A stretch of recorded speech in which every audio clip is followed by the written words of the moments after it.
அன்பு நேயர்களுக்கு கனிவான வணக்கம். நீண்ட ஆலோசனைக்கு பின்பு அதிமுகவிலிருந்து நீக்கப்பட்ட செங்கோட்டையன் தனது பதிலை அறிவிப்பதாக அறிவிப்பு. திமுகவினரின் ஆசை நிறைவேறியது. சசிகலா அதிமுகவிலிருந்து மூத்த தலைவரான செங்கோட்டையனை நீக்குவதாக அக்கட்சியின் பொதுச் செயலாளர் எடப்பாடி பழனிசாமி நேற்று அறிவித்திருந்தார்.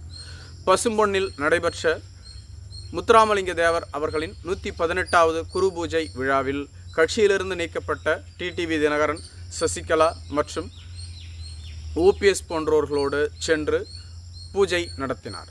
இதன் பயனாக அவர் கட்சியிலிருந்து நீக்கப்பட்டார்.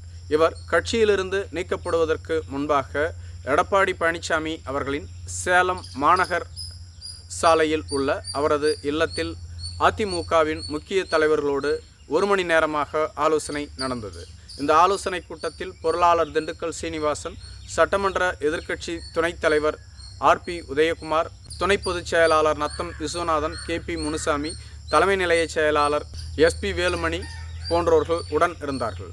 இந்த ஆலோசனையின் பொழுது செங்கோட்டையனின் செயலுக்காக அவரை கட்சியிலிருந்து நீக்க வேண்டும் என கேபி முனுசாமி போன்ற எடப்பாடியின் துதிபாடுபவர்கள் தொடர்ந்து வலியுறுத்தியதாக கூறப்பட்டது. இதன் பின்புதான் அவர் கட்சியிலிருந்து நீக்கப்பட்டதாகவும் சொல்லப்படுகிறது. மேலும் ஆர்பி உதயகுமார் மற்றும் கடம்பூர் ராஜி போன்றோர்கள் நயினார் நாகேந்திரனை சந்தித்ததாகவும் ஒரு பேச்சு அடிபட்டு வருகிறது.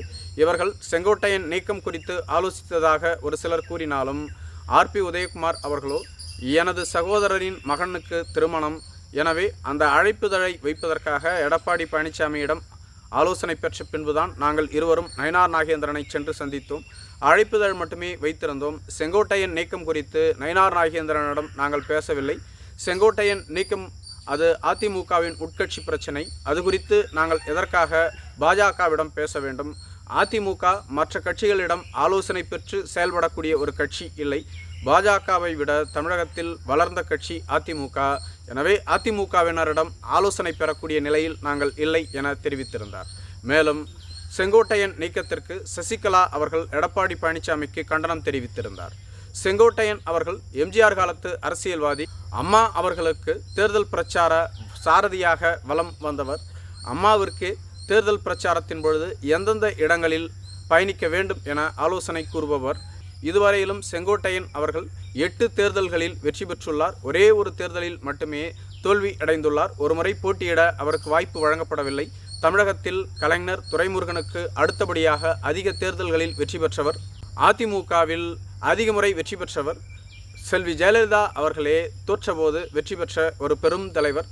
அப்படிப்பட்டவர் கொங்கு மண்டலத்தினுடைய முகமாக திகழ்ந்தவர். கொங்கு மண்டலத்தில் அதிமுகவை வளர்ப்பதற்கு பாடுபட்டவர்களில் இவரும் ஒருவர். இவரால் தான் அதிமுக கொங்கு மண்டலத்தில் வளர்ந்தது என்றால் மிகையாகாது. அப்படிப்பட்ட தலைவரை சுயநலத்திற்காக இன்று எடப்பாடி பழனிசாமி நீக்கியுள்ளார். அதன் மூலம் அதிமுகவை அவர் அழிவு பாதைக்கு கொண்டு செல்கிறார் என்பது புலனாகிறது. மேலும் திமுகவினரின் ஆசையும் நிறைவேறி உள்ளது. திமுக தொடர்ச்சியாக இந்த தேர்தலில் வெற்றி பெற வேண்டும் என்றால் அதிமுக ஒருங்கிணைக்க கூடாது என்பதில் உறுதியாக இருந்து வருகிறார்கள். அதற்கான வேலைகளையும் அவர்கள் சிறப்பாக செய்து வருகிறார்கள். அந்த வேலையை எடப்பாடி பழனிசாமி தற்பொழுது செய்து முடித்திருப்பது திமுகவிற்கு மகிழ்ச்சி அளிக்கும். மேலும் வரும் தேர்தலிலும் திமுக வெற்றி பெற்று ஆட்சி அமைப்பதற்கு ஏதுவான வழிவகைகளை எடப்பாடி பழனிசாமி தொடர்ந்து செய்து கொடுத்து வருகிறார். அதிமுக ஒருங்கிணைக்கப்பட்டு விட்டால் வலிமையாகிவிடும். வலிமையாகினால் திமுக வீழ்த்தப்படும் என்பது அனைவருக்கும் தெரியும். ஆனால் அதிமுக வலிமையாகிவிடக்கூடாது என்பதில் எடப்பாடி பழனிசாமி உறுதியாக இருக்கிறார்.